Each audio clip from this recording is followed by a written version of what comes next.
नमस्कार दोस्तों, स्वागत है आपका कंकरेज मोटिवेशन जोन में, जहां हम बात करते हैं स्वनियंत्रण, संयम और जीवन को नई दिशा देने वाले विचारों की। आज हम power of not reacting series के तीसरे और आखिरी एपिसोड में हैं। पिछले 2 एपिसोड्स में हमने 17 शक्तिशाली टेक्निक्स सीखी। पार्ट 1 रिएक्ट न करने की नींव और पहले 8 पॉइंट्स। पार्ट 2 पॉइंट 9 से 17 तक के टूल्स जैसे pause and reframe, gratitude anchoring, energy reset breathing और पावर पोज। आज हम एडवांस लेवल पर जाएंगे, वो लेवल जहां आपका पावर ऑफ नॉट रिएक्टिंग सिर्फ एक स्किल नहीं बल्कि जीवन जीने का तरीका बन जाएगा। सभी एपिसोड्स की लिंक डिस्क्रिप्शन में दी गई है। सभी एपिसोड जरूर देखें ताकि ये संपूर्ण जीवन आनंद से जीने का तरीका आप जान सकें। तो चलो शुरू करते हैं आज का एपिसोड। कभी कभी हम इतनी तेजी से भागते हैं कि ये भूल जाते हैं कि हमारे पास पहले से कितना कुछ है। जब हमारा ध्यान सिर्फ उन चीजों पर होता है जो नहीं मिली हैं, तो हम तनाव, असंतोष और नकारात्मकता के चक्र में फंस जाते हैं। लेकिन एक छोटा सा मानसिक बदलाव, कृतज्ञता, तुरंत हमारी भावनात्मक स्थिति बदल सकता है। चलिए इसे एक लाइव उदाहरण से समझते हैं। मान लीजिए आप दिन भर काम में उलझे हैं और अचानक महसूस होता है कि सब कुछ आपके खिलाफ जा रहा है। डेडलाइन, मीटिंग्स, थकान। ऐसे में आपका दिमाग सिर्फ समस्याओं पर फोकस करने लगता है। लेकिन अगर आप सिर्फ 60 सेकंड के लिए रुकें और उन 3 चीजों के बारे में सोचें जिनके लिए आप इस वक्त आभारी हैं, जैसे आपकी सेहत, आपका परिवार या बस ये कि आप सांस ले पा रहे हैं, तो आपका मूड तुरंत बदलने लगेगा। इसके लिए एक छोटा सा अभ्यास करें। कहीं भी बैठ जाएं, गहरी सांस लें और अपने मन में 3 चीजें दोहराएं जिनके लिए आप आभारी हैं। चाहे तो इन्हें जोर से बोलें या डायरी में लिख लें। ध्यान दें कि इस दौरान आपका चेहरा हल्की मुस्कान में बदल जाता है और आपका शरीर थोड़ा रिलैक्स महसूस करता है। वैज्ञानिक रूप से भी साबित हुआ है कि कृतज्ञता की प्रैक्टिस करने से हमारे मस्तिष्क में डोपामिन और सेरोटोनिन जैसे हैप्पी हार्मोन्स रिलीज होते हैं। ये न सिर्फ हमें अच्छा महसूस कराते हैं, बल्कि हमारी सोच को भी स्पष्ट और सकारात्मक बनाते हैं। याद रखिए, जब हम आभारी होते हैं तो हमारा ध्यान कमी से हटकर समृद्धि पर चला जाता है और यही मानसिक बदलाव हमें चुनौतियों का सामना करने के लिए नई ऊर्जा देता है। पार्ट 19 रुक कर देखना। हमारी रोजमर्रा के भागदौड़ में हम अक्सर ऑटो पायलट मूड पर जीते हैं। एक काम खत्म होता नहीं कि दूसरा शुरू हो जाता है और इस जल्दी में हम ये भी नहीं समझ पाते कि हमारे भीतर क्या चल रहा है। लेकिन अगर हम बस कुछ सेकंड के लिए रुककर अपने अनुभव को देखना सीख लें तो हमारी जागरूकता कई गुना बढ़ सकती है। चलिए इसे एक लाइव उदाहरण से समझते हैं। मान लीजिए आप किसी मीटिंग में हैं और कोई व्यक्ति आपकी बात काट देता है। आपका पहला रिएक्शन हो सकता है गुस्सा या चिड़चिड़ापन। लेकिन अगर आप उसे क्षण 3 सेकंड के लिए रुक जाएं, गहरी सांस लें और अपने शरीर की प्रतिक्रिया पर ध्यान दें, जैसे दिल की धड़कन तेज होना, मांसपेशियों में कसाव, तो आप पाएंगे कि गुस्से की तीव्रता अपने आप थोड़ी कम हो गई है। इसके लिए एक छोटा अभ्यास करें। अगली बार जब कोई भी भावनात्मक प्रतिक्रिया आपके भीतर उठे, तो तुरंत रिएक्ट करने से पहले खुद को कहें, रुक, देख, समझ।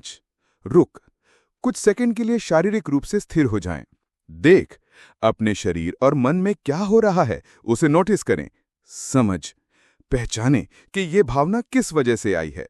ये सरल तकनीक आपको अनावश्यक बहस, गलतफहमी और पछतावे से बचा सकती है। धीरे धीरे ये आपकी आदत बन जाएगी और आप पाएंगे कि अब आप परिस्थितियों को ज्यादा स्पष्टता और धैर्य से संभाल पा रहे हैं। याद रखें, रुकना कमजोरी नहीं है बल्कि यह आपकी सचेत ताकत है। यही रुकना आपको प्रतिक्रिया देने के बजाय जवाब देने की क्षमता देता है। पार्ट 20 सुनना सीखना यानी कि डीप लिसनिंग। अक्सर हम किसी की बात सुनते समय सच में नहीं सुन रहे होते हैं। हम या तो जवाब सोच रहे होते हैं या अपने अनुभव से तुलना कर रहे होते हैं। लेकिन गहरी सुनवाई का मतलब है सामने वाले के शब्दों के साथ साथ उनके पीछे की भावना, टोन और ऊर्जा को भी महसूस करना। चलिए इसे एक लाइव उदाहरण से समझते हैं।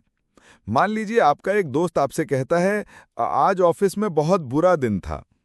अगर आप सतही तरीके से सुनेंगे तो शायद तुरंत कहेंगे, मेरे साथ भी ऐसा हुआ था, और अपनी कहानी शुरू कर देंगे।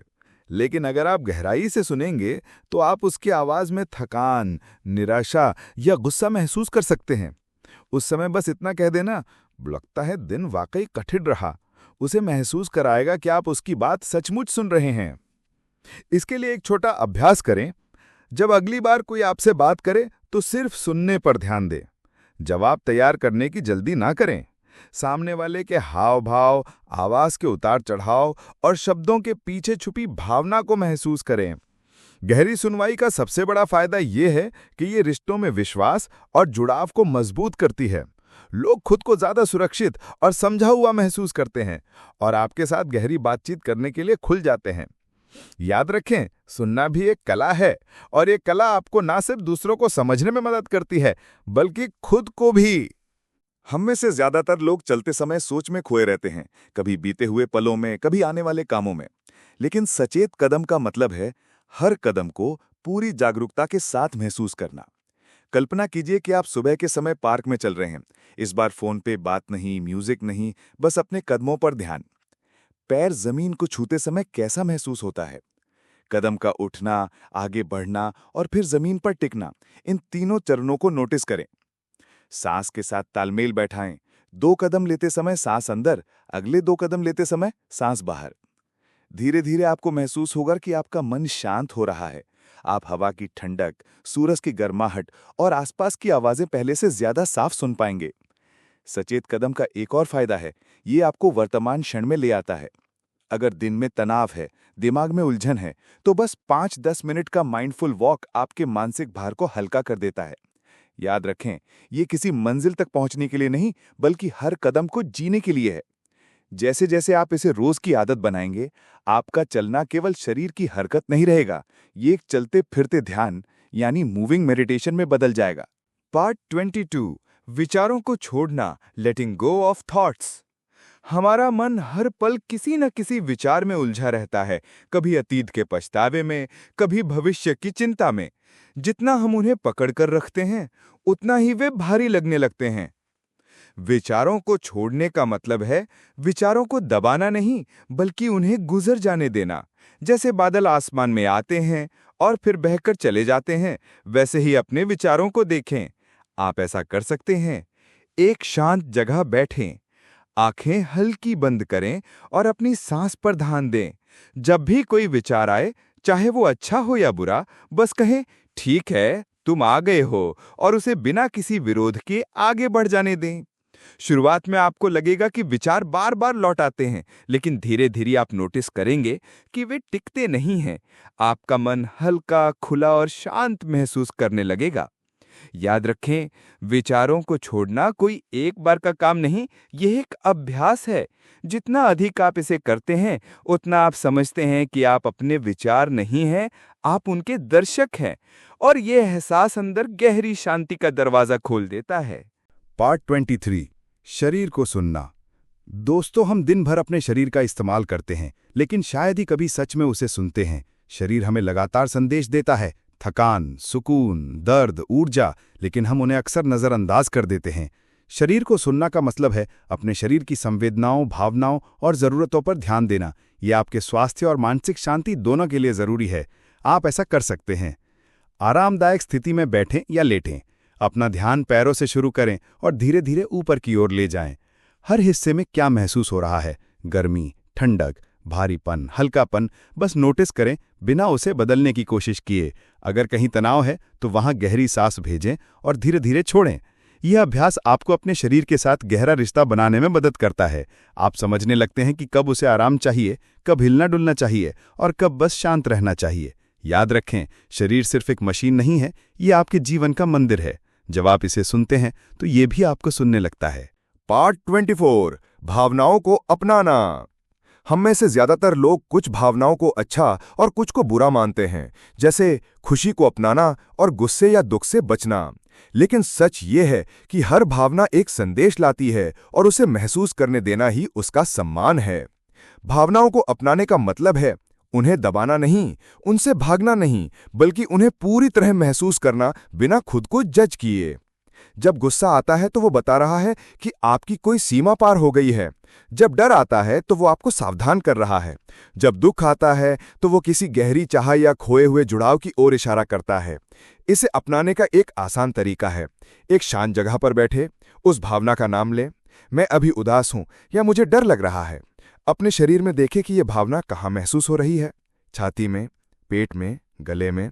बस वहां सांस भेजें और देखें कि वो भावना धीरे धीरे नरम हो रही है। जब आप भावनाओं से लड़ना बंद कर देते हैं तो वो आपके भीतर से गुजर कर आपको हल्का कर देती हैं। भावनाओं को अपनाना खुद को अपनाने की सबसे बड़ी निशानी है। पार्ट 25 आत्मकरुणा सेल्फ कंपैशन।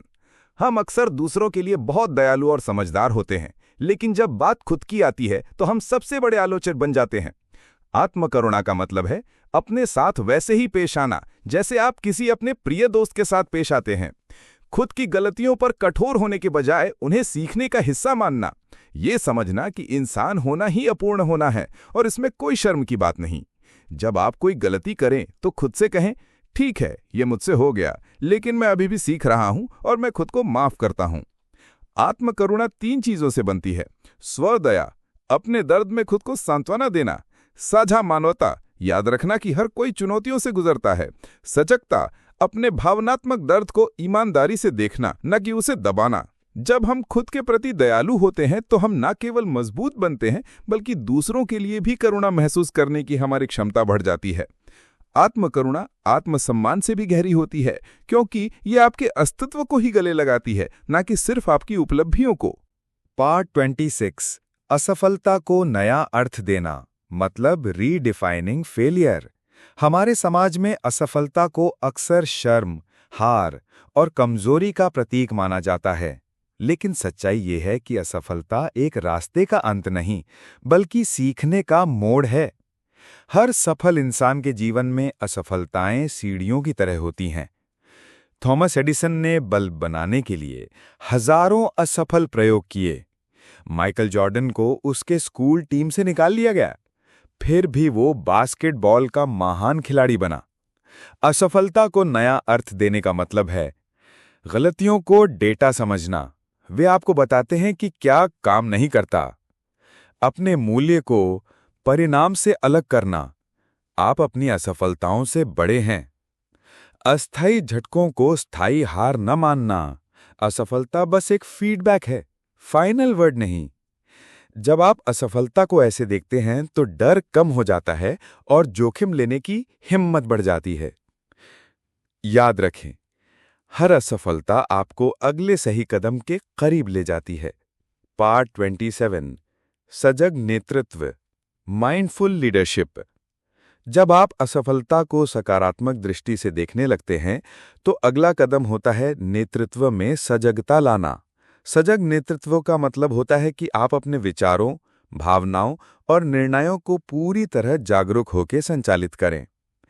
सजग नेता सुनने में उतना ही माहिर होता है जितना बोलने में।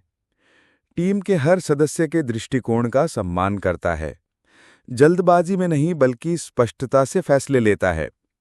सजग नेतृत्व के लिए जरूरी है स्वयं का निरीक्षण, अपने भावनात्मक ट्रिगर्स को पहचानना, धैर्यपूर्ण प्रतिक्रिया, तुरंत रिएक्ट करने के बजाय ठहर कर जवाब देना, दीर्घकालीन दृष्टि, केवल आज नहीं बल्कि आने वाले वर्षों के प्रभाव को देखना। जब नेतृत्व सजगता पर आधारित होता है तो आपकी टीम में विश्वास और सहयोग अपने आप बढ़ जाता है। पार्ट 28 गहरे रिश्ते बनाना, बिल्डिंग डीपर रिलेशनशिप्स। सजग नेतृत्व स्वाभाविक रूप से आपको रिश्तों को गहराई देने की ओर ले जाता है, क्योंकि सच्ची सफलता केवल उपलब्धियों में नहीं बल्कि आपके संबंधों की गुणवत्ता में भी नापी जाती है। गहरे रिश्ते बनाने के लिए सुनना सीखें। लोग सुने जाने को तरसते हैं। प्रामाणिक रहें, दिखावा छोड़कर असली खुद को सामने लाएं। मदद करें बिना किसी अपेक्षा के, दूसरों के लिए मूल्य जोड़ें। जब आपके रिश्ते गहरे होते हैं तो कठिन समय में आपको सहारा देने वाले लोग मिलते हैं और अच्छे समय में सच्ची खुशी साझा करने वाले साथी भी। पार्ट 30 सेवा की शक्ति, द पावर ऑफ सर्विस। गहरे रिश्ते बनाते बनाते आप समझते हैं कि जीवन में सबसे बड़ा संतोष सेवा में है। सेवा केवल दान पुण्य तक सीमित नहीं, ये किसी की जरूरत के समय उनके साथ खड़े होने का नाम है। सेवा के लाभ, अहंकार कम होता है। आप समझते हैं कि दुनिया केवल आपके इर्द गिर्द नहीं घूमती। सकारात्मक ऊर्जा बढ़ती है। दूसरों को खुश करने से आपका मन भी हल्का होता है। कर्म का चक्र, जो आप देते हैं वो किसी न किसी रूप में आपके पास लौटता है। सेवा को जीवन का हिस्सा बनाने का मतलब है हर दिन छोटे छोटे अवसर ढूंढना जहां आप किसी की मदद कर सकें। पार्ट 30 आंतरिक स्वतंत्रता, इंटरनल फ्रीडम। जब आप असफलता को नया अर्थ देते हैं, सजग नेतृत्व अपनाते हैं, गहरे रिश्ते बनाते हैं और सेवा को जीवन में शामिल करते हैं, तो आप धीरे धीरे आंतरिक स्वतंत्रता की ओर बढ़ते हैं। आंतरिक स्वतंत्रता का मतलब है परिस्थितियों से ऊपर उठना, अपनी खुशी को बाहरी चीजों पर निर्भर न रखना, अपने मूल्यों और सच के अनुसार जीना। यही वो अवस्था है जहां भारी उतार चढ़ाव आपको हिला नहीं पाते। आप जीवन के हर अनुभव को सहजता और कृतज्ञता से स्वीकार करते हैं। और यही इस पूरी सीरीज का अंतिम संदेश है।